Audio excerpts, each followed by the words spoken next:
Welcome to the Cross the Line Podcast. My name is Carlos Smith, and today's episode is sponsored by KB's Car Care on 321 North Main Street in Jonesville, South Carolina. They offer hand car wash, vacuum, and clean interior. Full detail is also available. While you wait on your vehicle, customer seating is available as well as a dining area. They open Tuesday to Saturday from 9 a.m. to 5 p.m., so make sure you stop by. Today's episode is also sponsored by Big Ben's Desserts. If you need to satisfy your sweet tooth, this is the place for you. They have a wide variety of cakes, desserts including cakes, ice cream, banana pudding, and my personal favorite, the Oreo cheesecake. They're open Tuesday to Saturday from 12 p.m. to 8 p.m. and Sunday from 12 p.m. to 7 p.m. So stop by and visit Big Ben's Desserts on 297 Spartanburg Highway in Lyman, South Carolina, where nothing could be sweeter. Today we are on the road again for another special episode of the Cross the Line Podcast here in Birmingham, Alabama. It's been a great tour, great adventure, been meeting a lot of great people. We have another special guest with us today. He's an athletic consultant and NIL strategist, Mr. Michael Barham. How are you? Man, I'm well, man. What's good with you? How you doing? I'm doing great, man. Can't complain. I really appreciate you taking the time to, have a conversation with us again today. Man, I appreciate connecting with you, man. I definitely love what you do, love the vision, and definitely a fan. Yeah, so I just, for people watching this, to tell people how this came about, we both know Smooth, I met Smooth a couple years ago. I said this in our last interview. I met Smooth a couple years ago when I was doing some freelance work for the Source magazine. This was back in 2020, right before the pandemic happened in Charlotte. And he came up there, like right towards the end when we were getting ready to take everything down for the Source magazine. He was there. And so I met him then and met him and the artist that he was with and a couple of his other guys. And, me and him stayed in touch, follow each other on Instagram. So, he would always, reach out to me and say, man, I love what you're doing. Keep supporting entrepreneurs, black-owned businesses. We need that platform. So this is our third tour, and I reached out to him and said, hey, man, I'm thinking we want to, come to your city, show some support. And he's like, bet, man, I'm glad you're coming out here. And right after that, he just started sending me so many people, man. I'm like, for a while, I was like, man, hold up, man. I can't get everybody on. But, yeah, he sent me a lot of people, man. And I reached out to you guys, man. I appreciate it. So I definitely want to say big shout out to Smooth for making that happen, man. Really good dude, man. No doubt. Big shout out to you, Smooth. Appreciate you, bro. So kind of starting about your story, like for people watching this, I watch you looking at your page on Instagram, like you do a lot of inspirational, motivational speaking. Like I say, athletic consultant, NIL strategist, but it's a lot of stuff, people don't know that you went through to get to where you are. So starting out, like, how would you describe yourself?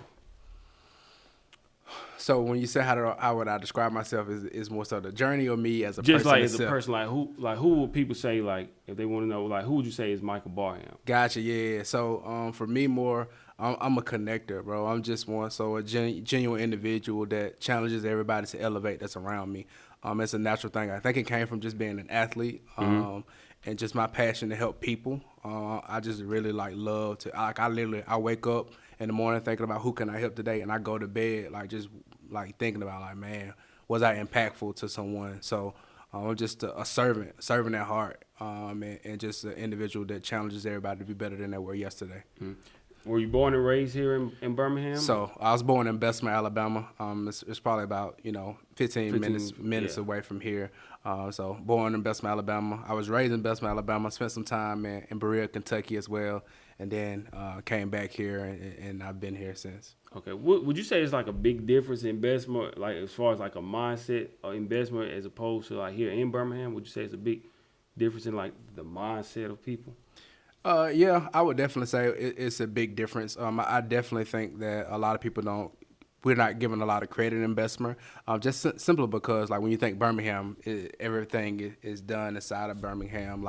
Because we're a smaller city, a lot of the negative things get highlighted, but it's definitely a lot of positive in the city. So, when it comes to mindset, our city is definitely making that shift to seeing they're seeing the people who've done some impactful things. So the transition of I'm bigger than, everything that's being highlighted, so to speak, around. Mm-hmm. So it's definitely a shift in the city where, a lot of people are hungry to prove that there is positive in the city. All right. Well, I know you say you spent some time in Bessemer and in Kentucky. Would you How long did you stay in Bessemer before you went to Kentucky? With these Got majority you, of your, man. So my mom was going through like this kind of this tough transition in her life, and my uncle was going to Berea College at the time, and so he spent a lot of time raising me. So it was probably from maybe like the second time I went through the first grade because I bad kid.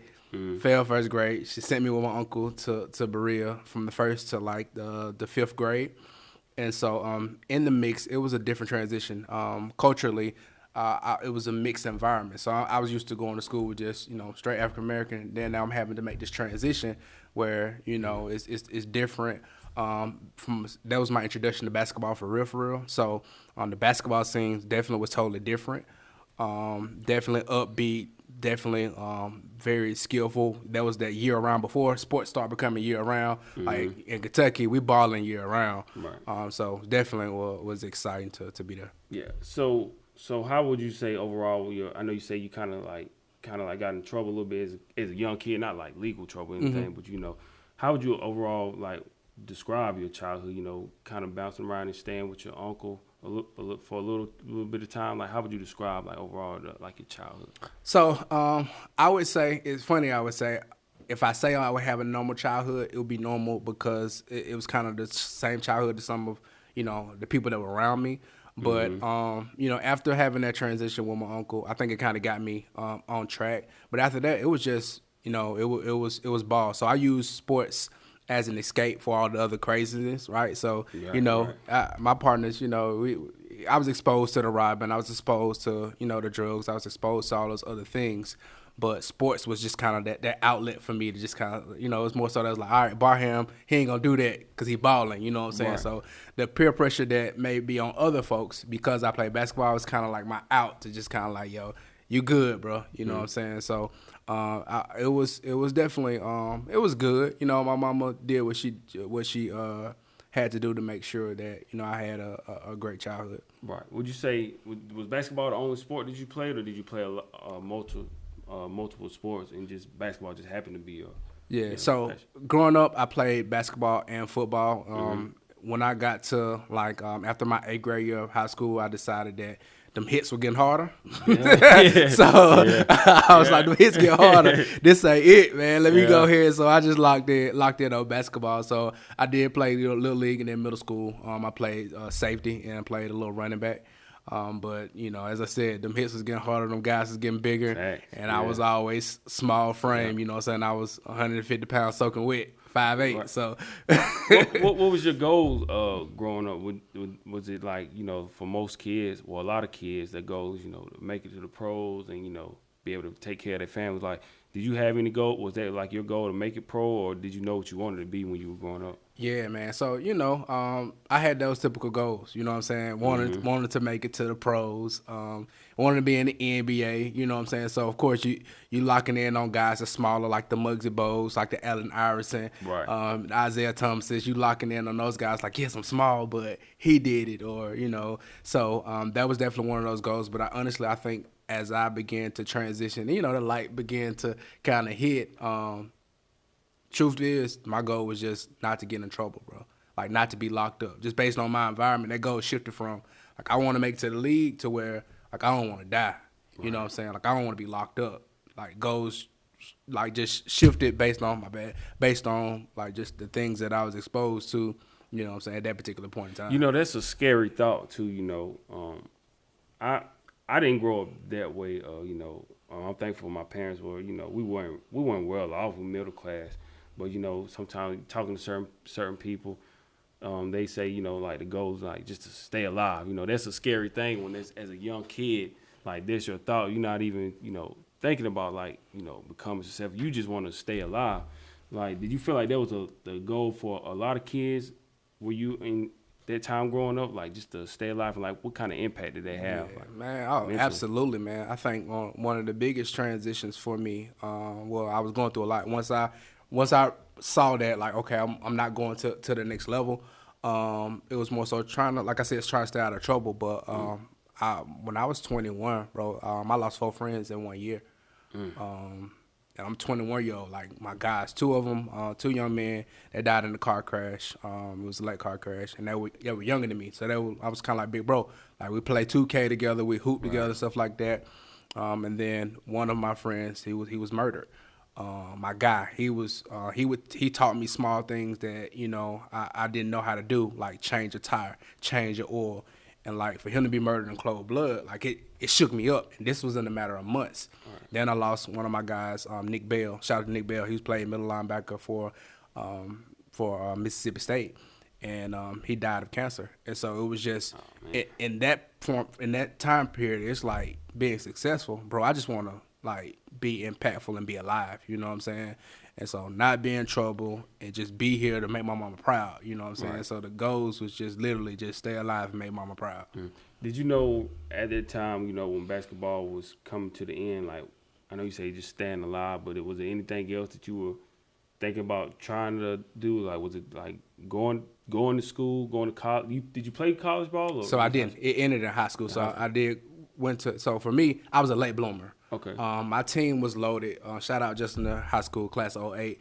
We were loaded, and so when by that time, like my mom couldn't afford for me to play AAU ball. So a lot of my teammates, they got a lot of exposure playing AAU ball. I went through 3 coaches my senior year. So at that particular point in time, you lose a head coach. So first head coach, he got let go. Second head coach that brought in, this is all within the matter of the year. Second coach that got brought in, he disappeared. Like, it's on the news looking for him. Oh. Something had something to do with drugs. So basically, he couldn't come back. They found him in the car, whatever the case may be. And the third coach was just the B team coach that they brought up. So by that time, if you ain't got no looks, if you ain't play AAU basketball, it's a wrap. You know what I'm saying? And plus, I was a late bloomer. I didn't start as a guard to my senior year. So, late bloomer, stuff like that. So the writing was on the wall. But I think there's this thing in athletes' mind where it's still subconsciously, you're like, I'm still going to make it. You know what I'm saying? Yeah. So I'm locked in. I don't care. ACC scoring what it's supposed to be, but I'm still going to the league. It's just subconsciously, you just don't, almost like when somebody passes away, in your mind, you're like, they ain't gone yet. You know what I'm saying? Right. So the opportunity wasn't going to me, although the writing was on the wall. What do you think your mom and your uncle wanted for you? Of course, our goals and dreams are going to be different from theirs, but what do you think like they would want it for you growing up? So I think the biggest thing, truth be told, my mom was one that didn't really, like she just wanted me to stay out of trouble. Mom wanted me to stay out of trouble. My uncle was first generation entrepreneur, so he was the exposure to me to understand like there was life outside of that 9 to 5. So watching him go from a college student to throwing newspapers, I would be with him in the car at 5 o'clock in the morning throwing newspapers, then developing his cleaning service. And like I haven't seen him hit a punch clock in 20 plus years, you know what I'm saying? So for him, he just wanted me to take the mantle and take it to the next level. For him, it was that exposure to, it wasn't anything in particular. He just wanted to, me to be better than him, do better than what he did, being first generation entrepreneur. I think that makes a difference. I say this plenty of times. I think when you actually see somebody in your family, like up close and personal, that's an entrepreneur, I think that has a huge impact. Not saying that you have to go that route, right, but that it can kind of influence you to, kind of want to create your own opportunity as well. Is your uncle still an entrepreneur now? Yeah, absolutely. He's still. We talk all the time. He's still, I think somebody asked me the other day, he was like, hey man, you got a financial advisor? I was like, we talking about on paper, I don't necessarily have someone but I said, I watch all the moves my uncle make. When I see him showing me the checks, it is like, oh, okay, it'll probably take me about 6 months to make that on my 9 to 5, but it exposed you like, why am I sitting here when I could be making moves? And so whenever I do get money, I make investments based on the knowledge and things that he's exposed me to. So absolutely, he's still, killing the game. Different things. Real estate is what he does. He does real estate. And he's here at Birmingham. In Birmingham? Yeah, absolutely. Man, that's a great feeling to have somebody in your corner, like I said, that you can actually reach out to, especially a family member, because they want the best for you, and they're going to show you the ropes of, like, how to be an entrepreneur if that's what you want to do. What would you say is, like, some of the best advice that he's given you? He's given me a lot, but I think the biggest thing, it's funny. He gave this to me when I was probably about middle school, but it didn't hit me till I became an adult. He said, you're going to become the top 5 people you surround yourself with. That was one of the best. And as I graduated, I began to fade into some of those temptations that I could say that I said no to when I was playing ball. There's no expectations for me now. There's nothing for me to lose. I can't get kicked off a team. And I began to see now, well, okay, cool, all right. Ain't nobody around me talking about dreaming. Ain't nobody around me talking about being successful. So that's when I began to kind of shift my atmosphere, to getting into start networking, to start getting around people who were, kind of like you said with Smooth. Like, you got connected to Smooth, who then connected you with different people, and I was one of them. Like, that's when I began to get around other people who were all going the same way. And so that was big for me because, you hear those things, but it wasn't until you like, whoa, let me start counting the top 5 people that I spend the most time around and where are they life? And do I want my life to be in the direction that they're going? You know what I'm saying? And so that was big for me. Yeah, when you're young, you don't really think about that type of stuff. You thinking, man, why they telling me this stuff? Why they people being so hard on me? It's like, man, these my boys, man. We're gonna always hang together. And I remember, everybody that you went to school with, everybody gonna start going their separate ways and everything. But that is so true. Like, they're just looking at your circle or whatever. And that can be a scary thing to kind of like cut ties with the people that you came up with, and trying to find a new circle. Was it hard for you kind of like separating that? So it was extremely tough because, truth be told, for me, I felt like I was there to save a lot of my boys because I was probably one of the most positive influences to some of them who was kind of like not doing the stuff that they were doing. And so, but I saw that, I can't be that savior. So what happened was coaching saved me. I accidentally became a basketball coach. I wasn't even trying to become a basketball coach. I was just looking for something to fill my time with, just to be busy. So I got a job. So it was like, hey, Barham ain't coming around because, you know what I'm saying? I'm like, bro, I'm working. You know what I'm saying? I'm working. Right. But then it was like, oh, man, now I'm coaching. And so after you miss so many things and not around so long, people got to get used to it. So it's more so like it ain't no hard feelings. It's just now I'm busy because I'm working. Now I'm busy because I'm coaching. Now I'm busy because of all of this. And so, yes, it was tough transition because I'm the type of person where I'm a people person. I care what people think because I get close to people. You know what I'm saying? And so some of those relationships, it was a little bit tough, but I began to see that it was definitely something. Sometimes you got to give up something to go up. And so at that particular moment, I knew that it was just that time to give up and sacrifice those relationships so that I can go up into the things that God had for me. That made me think about something one of my mentors, Ben, told me. We had a Men of Vision Bible study. We do it the first Monday of every month. And he said something powerful on the last Bible study we had. He's like, you really find out who your friends are when you want better for yourself. And he was just like, when you really want to move up in life and you want to change, he said that's when you find out who your friends are. Because, a lot of times if they don't want, sometimes if they don't want best for you, they're like, man, why you doing this? You shouldn't be doing that. You just thinking crazy now. He's like, you really find out who your friends are when you want better for yourself, when you trying to move up in life and go somewhere. He said that's when you find out who your true friends are. Absolutely, because sometimes you'll have those people say it don't take all that, but the truth of the matter is it does take all that, and you going that hard exposes them for not going as hard, right? So you start going as hard, you sacrificing, you going for that dream, and now it's kind of in that phase like, man, I ain't doing as much. Let me slow you down so that I can feel comfortable because you're making me real uncomfortable. Right, yeah. You know what I'm saying? But if y'all rocking and they're your friend, they're able to say, oh, let me kick my gears up too because I'm not trying to be left behind. You know what I'm saying? So, yeah, that's definitely and it should inspire them to, want more or whatever. And not everybody wants to, go to entrepreneurship right away. It's just in general, like in life, it should inspire you to, to want to be better than and strive for more in life or whatever you want, like whatever personal goals that you have. It should do that. But like you said, sometimes you can go back home, you can move away and come back home and you still see some of the same people doing the same thing stuff all the time. Ain't nothing changed. they still going out or they still drinking or whatever it is. Like they still have those same habits that you had. And it's like, man, we're grown now. We're not in school no more. Like we got families, so Responsibilities it's now. responsibility. Yeah, things change and it's supposed to change. But you know, like I said, honestly, high school is like the best days of some people's lives because you know a lot of them are popular or whatever it is. And then after that's over with, it's like You're a regular person until yeah, you you in the make real yourself world. known again. Exactly. For you, so after high school, did you transition right into college, or were you still did you go work a job, or what was like your initial transition right after high Gotcha. school? So after high school, I did go to college. I went to Lawson State Community College, it's community college here, and during that time, that is where once you come home, it's like I'm either gonna do the same routine because you got more time now. The school day is not a long school day, Yeah, so exactly. you can still get into trouble. And so through that, one of my old teammates, his dad was coaching Little League basketball. The elementary Little League scene it was big in our area. We have like 5 or 6 elementary schools in the city. So of course it's rivals like West Side versus the East Side, North Side, all of that stuff like that.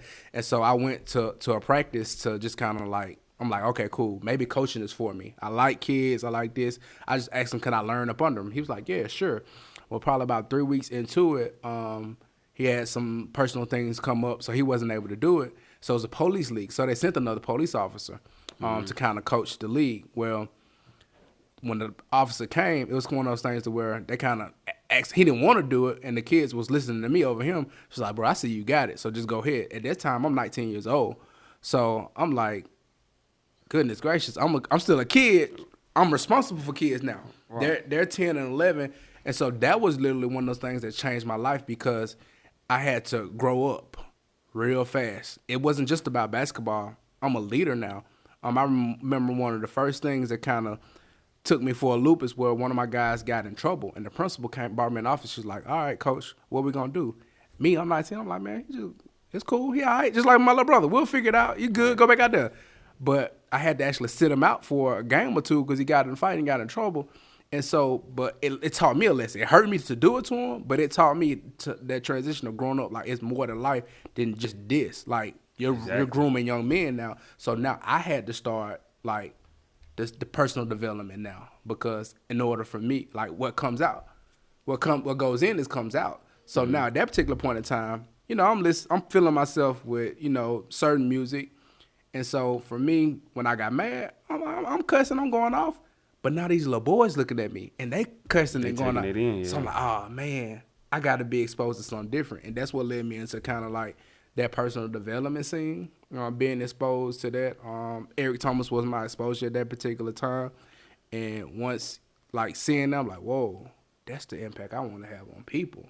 You know what I'm saying? So that was that transition after school, after high school. Of course, there was that gap when I told you I lost all my friends. So I was just in that point of I need to do something positive. People are leaving here, and one of the craziest things happened to me.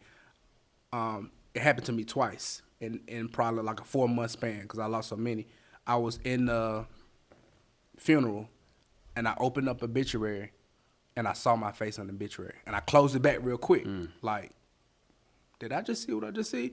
So I stopped. I look back at it, and so when it happened the second time, I was like, okay, God, what you trying to say to me? You know what I'm saying? That was a part of that transition of when we talk about leaving people. I'm like, okay, cool. This is a warning that I'm seeing my face in the obituary. Let me make that transition. So that's how it kind of faded into that. So, that's how that was. Yeah, that's a scary feeling. It's a wake up call because everybody has a day where it's a checkout time. We don't know when it is, but that's a scary sight. It's just something to even think about, especially being that young. Like when you're young, you think you're gonna live forever, but people leave here every single day not knowing when it's gonna be their time. But for you, I want to ask you also, going back to what you said about those kids. Why do you think they kind of like listen to you more, like, as opposed to anybody else? Do you think it's because a lot of those kids, they play those sports, they may look like us or look like you? Do you think that's why they kind of like your words resonated more with them? I think it probably was a twofold. One, I was probably closer in age, and they saw me playing. So I'm shooting, I'm doing dribble moves, I'm actually in there doing the cones and all that with them. And two, because of it was 12, it was police. So although it was a police league, there still was this persona that they're hearing, whether it's their parents or people surrounding them, don't trust the police. Right. So, even being young, the rebellion starts early. It wasn't until I almost became adult. I'm like, bro, I'm not even mad at the police. They ain't doing nothing to me. I ain't, Right. you know what I'm saying? Before we got into this era of seeing police brutality, you know what I'm saying, on social media and stuff like that, at that particular point in time, I'm like, yo, why am I so mad? But I was understanding it was the conditioning. So I feel like that was definitely one of the reasons why they came closer towards me, because I was younger in age. They can relate. I was in the mix doing drills, doing certain things, and I had 3 weeks with them while I'm there. Inconsistency. I think for a lot of them, kind of like myself, sometimes it was not having a lot of consistency in your life. So you see somebody who's there, they were like, okay, we're finna rock with him because he consistent. He here every day. You know what I'm saying? And they don't know I needed them more than they needed me. You know what I'm saying? Just because trying to find my purpose, trying to figure out what's next for me, that transition was tough. So I'm like, yo, yeah, I'm showing up because I'm here because y'all giving me a sense of feeling like I'm doing something. You know what I'm saying? I'm providing some value to this world because the crowd ain't cheering no more. You know what I'm saying? Ain't nobody checking on me. I ain't bouncing no ball. You know, I ain't entertaining nobody. So I'm like, okay, cool. This is the value that I'm giving. So I'm gonna show up for y'all. Absolutely. I saw you had it on your page. I'm paraphrasing this a little bit, and you were talking about the young lady. I think you were asking the young lady about what she wanted to do, and she was saying that basketball is me. I am basketball. And you said that it hurt you because she kind of blurred the potential of hiding her gifts. How did you get your point across to her? Because you were asking like, what did she want to be? And, a lot of times athletes, a lot of them think that their identity is tied up into whatever sport that they play. Like, talk a little bit about that and like how did you get your point across to her? It's like how you think she took that? Gotcha. So the conversation started because I was there on a career day, and we just talked about different things. And I had gave her my book, When the Ball Goes Flat. And so because of that, I went through that journey. I understood how tough that transition was. I understood that the notion of ball is life. And so I literally lived that whole thing until I realized that ball can go flat and like it's over with until until the next thing. And so I understand sometimes it's the conditioning. Sometimes it could be the pressure of family members. Sometimes it could be the pressure of, your friends, to where like, yes, there is, I lock in on something and I'm going to be all in on this.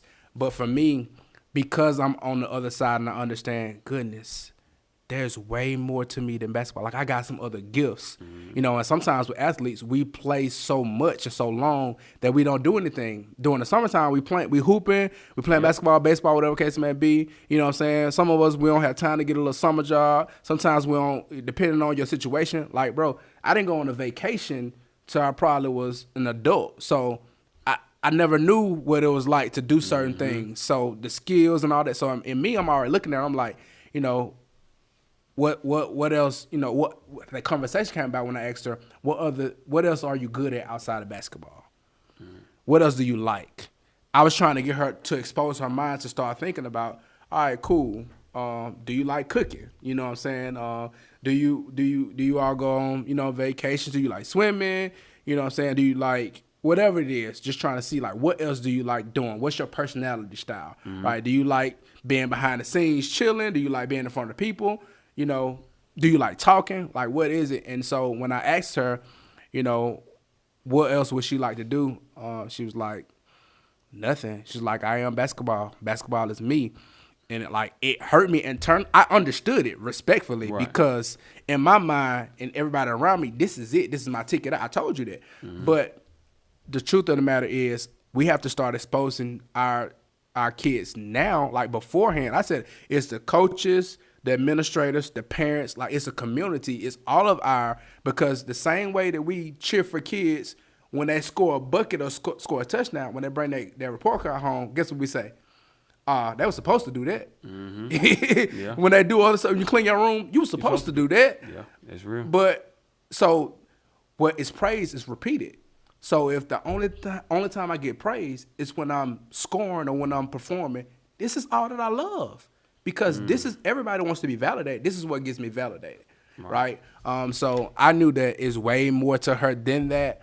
And so that's what I meant by it kind of hurt me, because I understand where she is, but it's also hurting that she just don't understand. Well, she's going to figure it out. But in that particular moment, it's like, goodness, but will she? Because where we are, sometimes they don't figure it out if nobody's telling them, you know what I'm saying, that you're valuable even if you're an athlete or not. Just talking about that, it made me think of because, you know, coaches, they have a huge responsibility. You know, they're looking over a lot of different players on the team. But it's like, what do you think the coaches should do? Is not just the coaches, the parents, everybody should do as far as like helping these athletes understand that it's more to life than just whatever sport that they're playing. Because eventually, even the greatest athletes that you're watching today, they got to hang it up too. Some just happen or are blessed to play longer than others.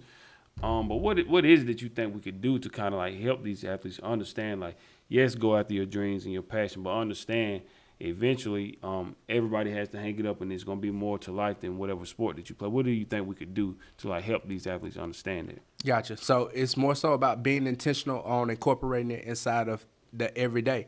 So the biggest thing is, I understand wholeheartedly how like a lot of coaches don't have a lot of time, so to speak.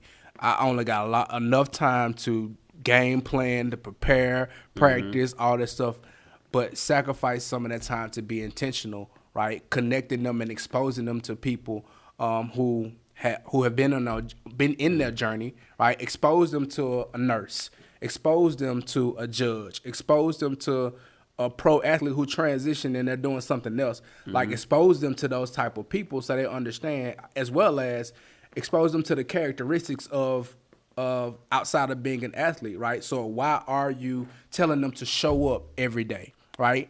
Or give them some responsibility to make them be responsible for something, like, because as an athlete, people do everything for us our entire lives. It's not until they stop till you realize, goodness, I gotta actually set my alarm clock to get up. Ain't nobody coming to tell me to wake up. Exactly. Right? Oh, I gotta actually say, if I spend the money on this card, if I don't put nothing else back, if I don't got no job and that coming through, I'm broke. I gotta budget and balance my money.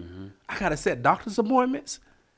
You know what I'm saying? Like, I gotta be responsible for certain. So it's more so like, I know a lot of guys who actually do it, and I'm not gonna say it's not across the board. I know some good guys who actually do some things where, you know what I'm saying, like they're buying kids suits to help, like, this your jersey for life. Like, you had your jersey, but this is your jersey for life, so that you're able to know, like, oh, you had an interview, this is what it looks like. How do you communicate, you know what I'm saying, whenever you're doing certain things. So it's more so about just taking the time to expose them to anything outside. Yes, they're going to be winners, but it takes that coach to be to care more so about the impact than winning. Like, both are valuable. We want to win, but what happens when they leave you? And sometimes people feel like they're not responsible for it. Exactly. And the majority of the kids that's on your team, they're not going to make it to that next level, let alone the pros.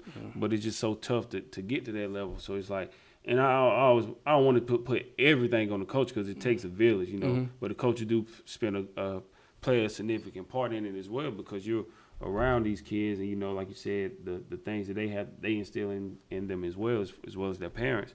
What do you think sports, the tools, what tools do you say sports gave you to help you succeed in life? Bro, it's so many, but when I think about it, I tell them all the time, athletes are the most marketable human beings in the world. And I'm going to tell you, because there's so many different things. One of the things in the corporate world that I feel like I have a jump on people when they deal with it who are not athletes is adversity. You wake up every day to solve problems. People who wake up that feel like they're not going to have a problem in their day, as an athlete, we wake up for adversity every day, right?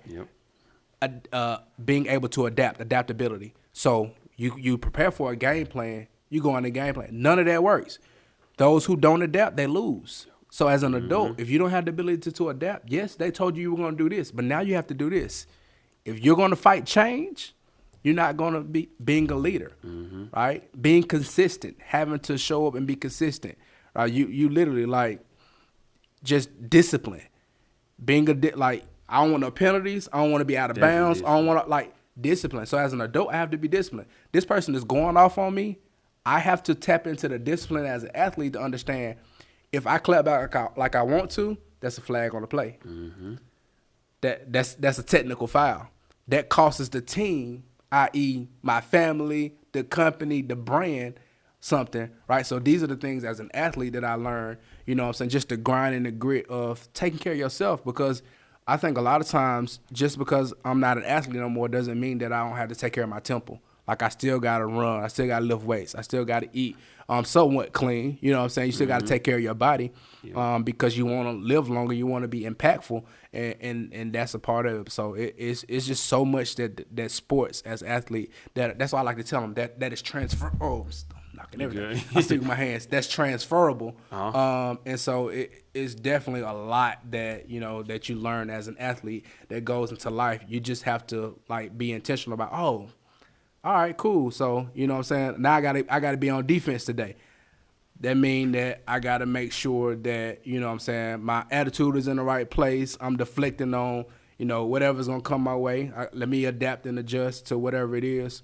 Let me be a leader and take initiative. You know what I'm saying? Let me set the tone. I think when sports is big, like, let me hit them in the mouth first.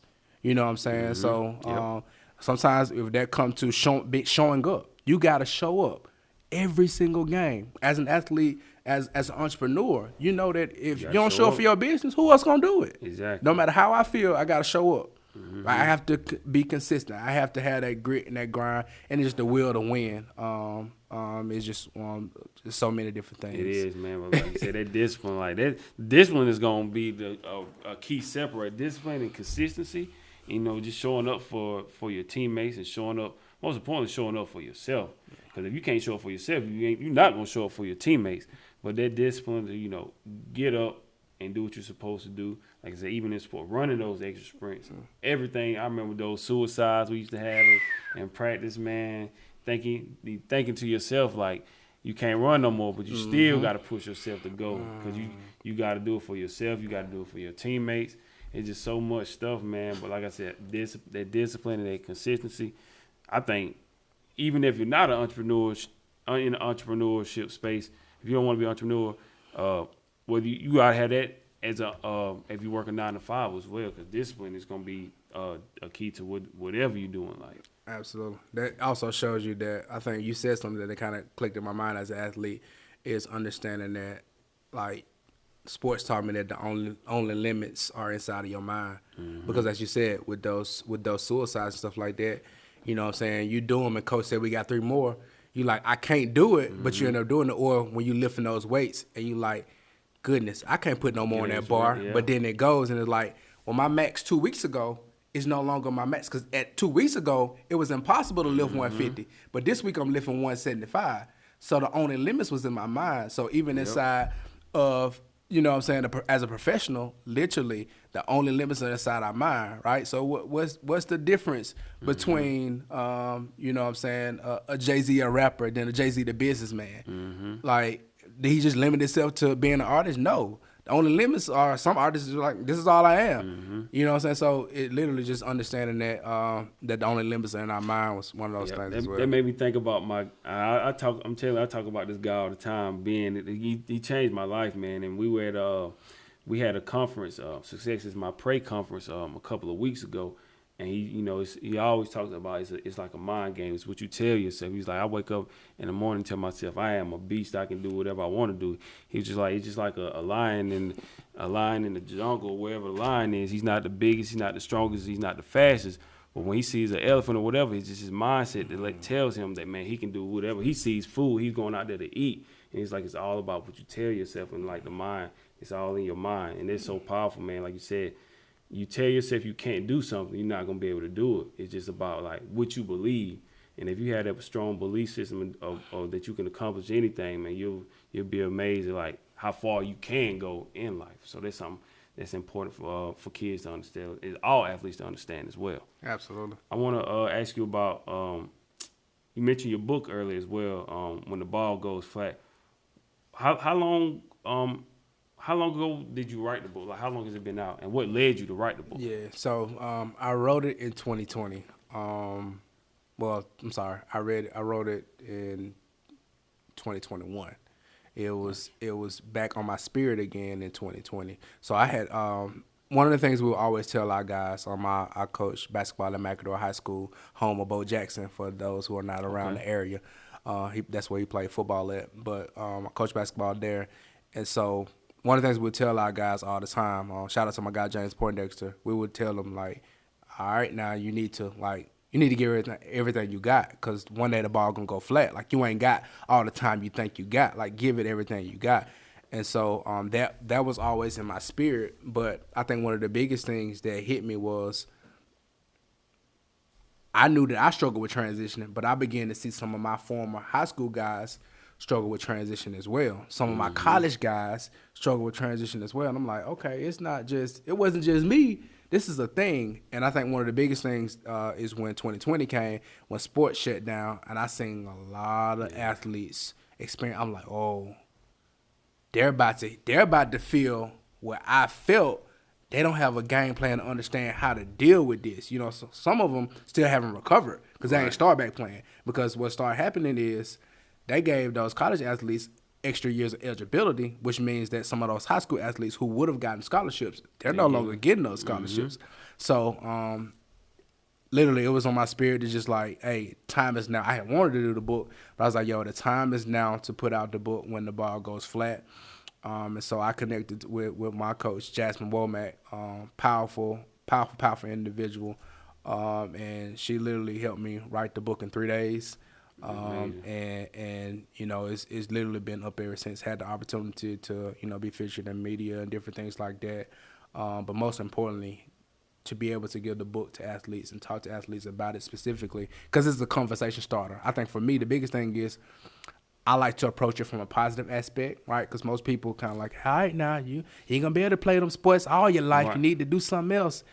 More so, for me, my perspective is I want you to be able to identify the gifts that you have outside of this, right? I want you to be prepared beforehand. Right, so when you transition with confidence. And so it's not one of those things that it's like, oh my goodness, I'm dreading it. Like, of course, we all gonna have those feelings and that itch, like, I wish I had one more game. Right. But I got fulfillment and I got things over here. So for me, it's more so how I wanted to approach it from a positive aspect to help them identify, to avoid the identity crisis that most athletes feel, to understand like your personality trait, you know, those values that you have inside of you.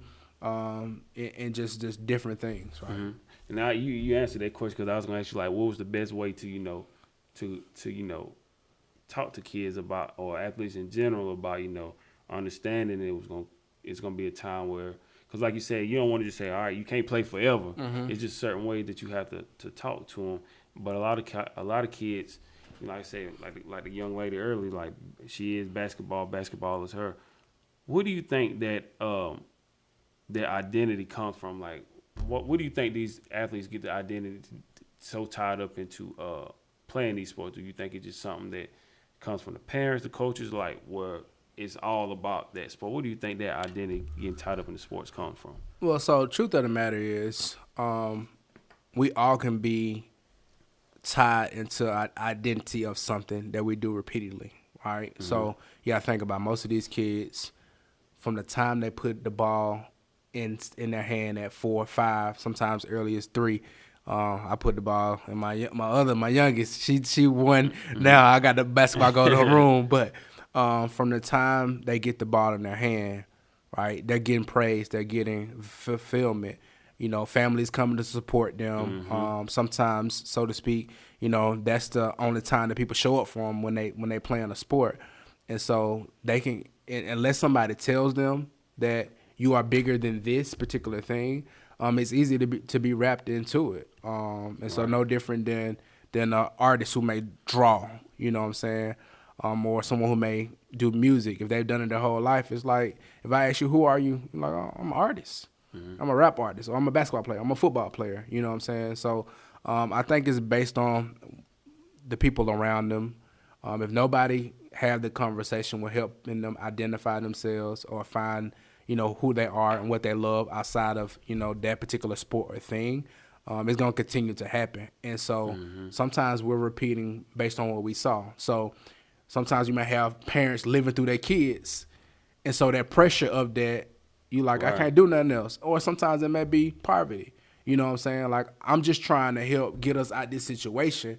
So I get engulfed into it. This is all I think about. And I genuinely love it. You know what I'm saying? So sometimes we can be, we want to be attached to something. And so sometimes it easily just happen based on the exposure and what people have praised and groomed us to and what we saw other people do. And it's like success is like a drug. It's like, I think it's probably harder for kids, like you said, when they get that praise and adulation from their friends and family, it's harder for them to let that go, especially if they're going further and further in the sport than it's somebody who may not be as talented and doesn't get to that level. It's like, it's probably a lot harder for those guys to let that thing go because they're so great at what they do that when it's gone, now it's like, what do I do next in life?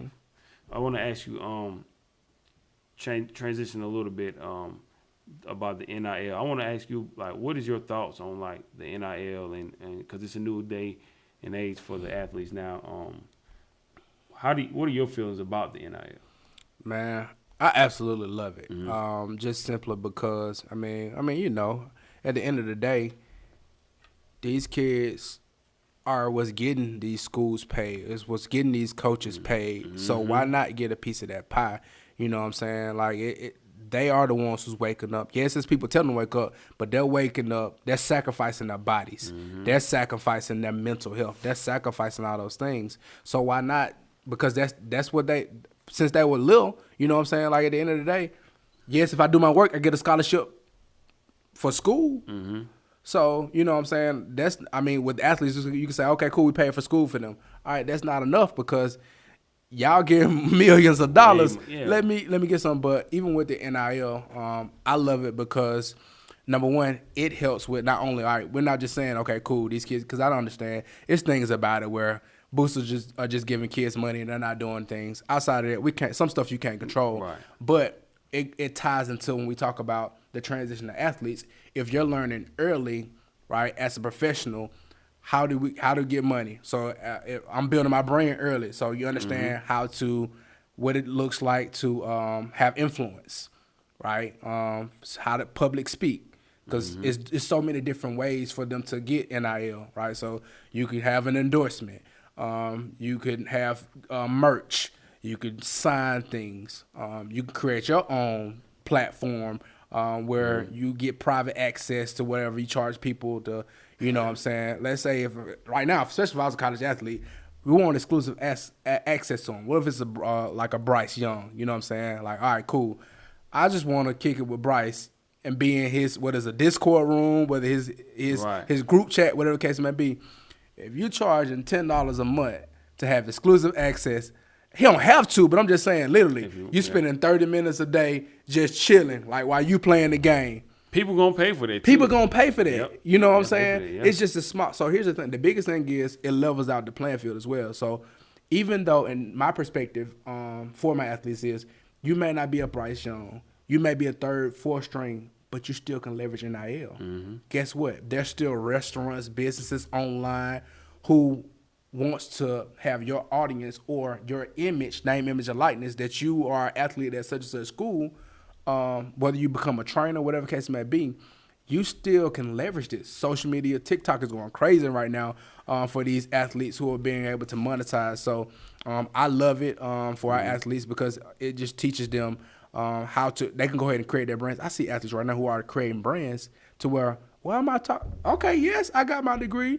Yes, basketball, football is over, but I got a whole brand that I'm running now. I'm not even worried about that because they started it while they was playing the game. Right. You know what I'm saying? Like I got real estate, I got such and such because they got more access to funds, which is the biggest thing. So they're able to do more things. Right. So and it helps them because these athletes playing year round and training.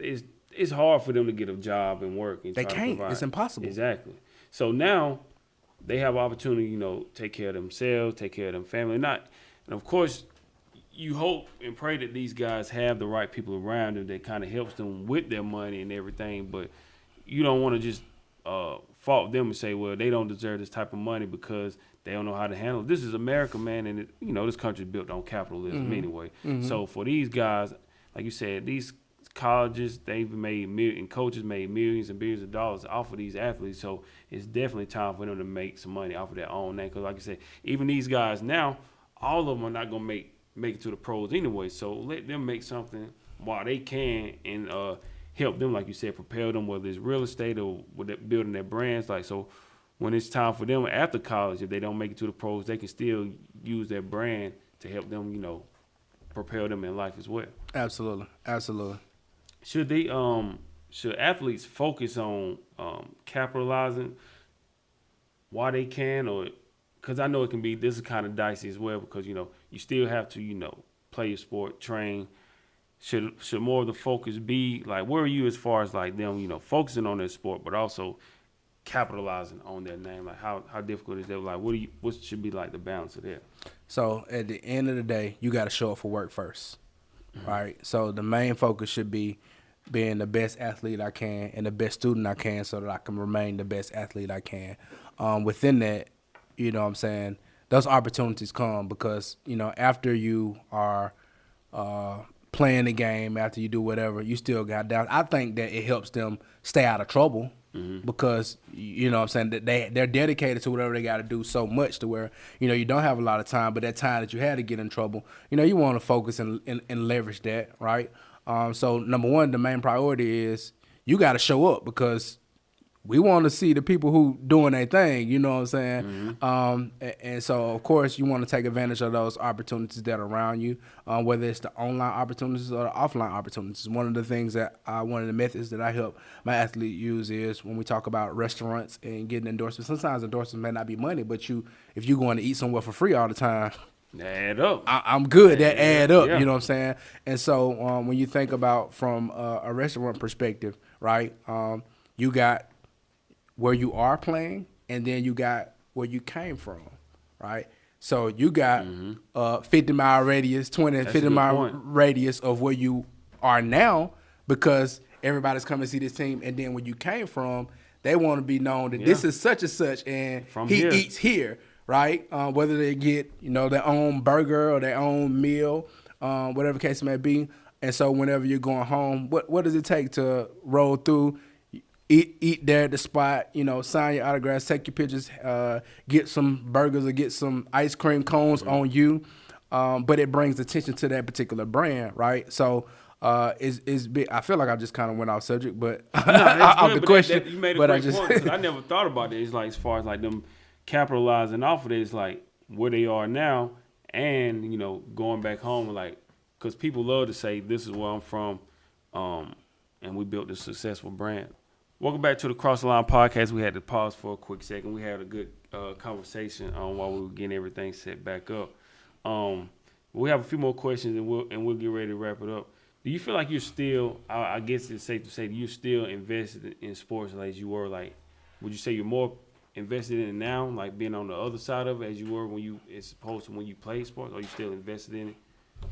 Yeah, I feel like I'm just as invested in it, probably more, because being invested with the athletes, like in the sports perspective, and then outside of it, because now as an athlete you're just dealing with the athlete, but now I'm dealing with the whole being. What I'm saying? I'm dealing with them as a young man, as a young lady, because at the end of the day, you're gonna be somebody's husband, somebody's wife, somebody's mother, somebody's father. So it's more invested into grooming the whole individual, as well as helping them outside of that with brands and business and stuff like that as well. So I think I'm more invested now than I was playing the game, because the only thing I had to worry about was me and having fun. You know what I'm saying? So I think it's more investment into the thing now. Is there anything that you thought, as we started wrapping this up, that you thought at a point in life you thought was a failure, but it actually turned out to be a blessing and worked in your favor? Oh, that's a good question. Yeah, I would say not playing college basketball. Like, I thought that was a failure. So much so when I started coaching at the high school level, it was a little bit intimidating because the first thing, you know, folks would ask, "Where you played at?" And dreading that question and not feeling like I'm good enough in this space. But then turned out to be a blessing when I started to like truly realize my gift and how I have a gift of connecting with these athletes like nobody else. Right. I have the ability to, yes, I didn't go play at such and such college and I can't speak to them about this experience, but I could teach them how to create an entire brand, how to show up on social media, how to monetize it, how to take something free and turn it into a fee. I know how to prepare them and help them in so many more ways to where it turned out to be a blessing. So, yeah, it was just one of those things to where it's like, dang, man, I didn't get an opportunity to play at the next level for whatever reason because I'm at this point where I take full responsibility. I ain't do what I'm supposed to do. But it turned out to be a blessing because I was able to take the veil off my eyes and discover like the other gifts that I have, and make a huge impact. So, absolutely. Would you say, is there anything that you think you would do differently if you had to go back along your journey? Is there anything you would go back and change? Yeah, I definitely. One of the things I would change was I would not necessarily change, probably would have did faster, is invest in my personal development, my personal and professional development. Once I began to invest in my personal and professional development, that started exposing me to people who were doing things that helped me to see, right? So I got into Eric Thomas. Eric Thomas is #1 motivational speaker in the world. Got into his personal development community. So I had the opportunity to not only be a part of one of his first ever speaking workshops where he was teaching other speakers how to do the same thing, but I also had the opportunity to run one of his basketball camps as well. And so being in the mix of that, you start connecting with people. Like, of course, he bring Cam Newton in, and he's bringing different people in, but you get in an environment where it's like, whoa, you making 6-7 figures, you put on your pants like me, you look like me, and you telling me you had some of the same struggles I am. I'm making them as an excuses. You using them as leverage. So that was one of those things where I would have literally invested in my personal and professional development more to get around people that helped shift and change my mind to see that the possibilities that we have in life. And so that's what I would have done faster for me. I would have done that. My final 2 questions that we'll wrap it up. What advice do you have for anyone, pursuing their dreams? They may not want to go on to play sports as a professional athlete. They may want to be an entrepreneur, or they may want whatever it is in life that it is they want to do. What advice would you have for someone that wants to pursue their dreams? Yeah. So one of the things I would tell them is they can have, they can be, they can do whatever it is they want to, as long as they're willing to go through and grow through whatever it takes. They're willing to go through and grow through it, because there's some things that like it's gonna come with challenges. This life is gonna come with challenges, come with adversities. I mean, a lot of it is like, sometimes I tell people all the time, sometimes you can't figure it out, or you can't get where you need to because you don't have those examples. So you have to fail at that thing. Failure is not always a bad thing. Like growing up, right? You fail a test, you fail a class, you get talked about. It looks bad. But in this game, you hear the cliche of fail fast, but you learn faster when you're able to do that. And failure is not a bad thing. And it's like, you literally failing gives you the answers to what you need to get to that next level, or to open the door where you need to go. So if they're willing to go through and grow through whatever it takes, they can have, be, and do whatever they want to be.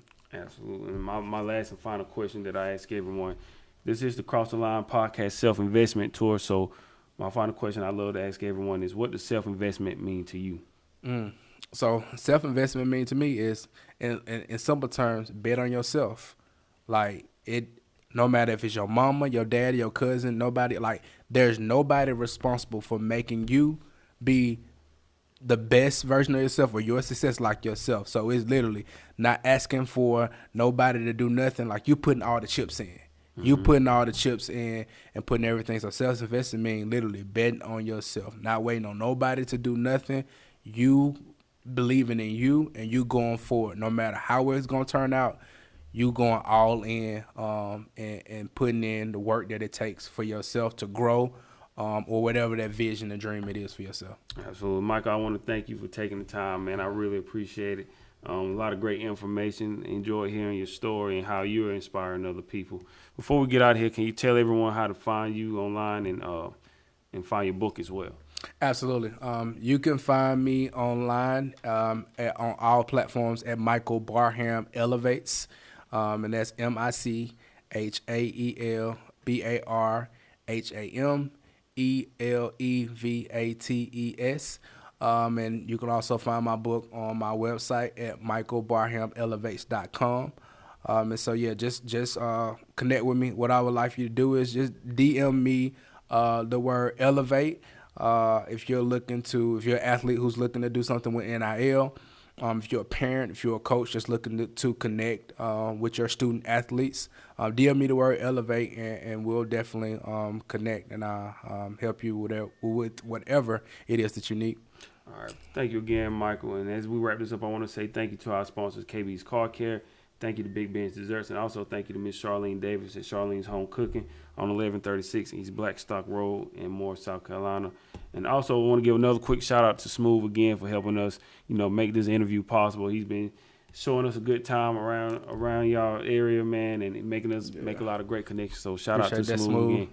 Absolutely. So hopefully everyone enjoyed this episode of the Cross the Line podcast. Till next time, keep chasing your dreams. Thank you for listening.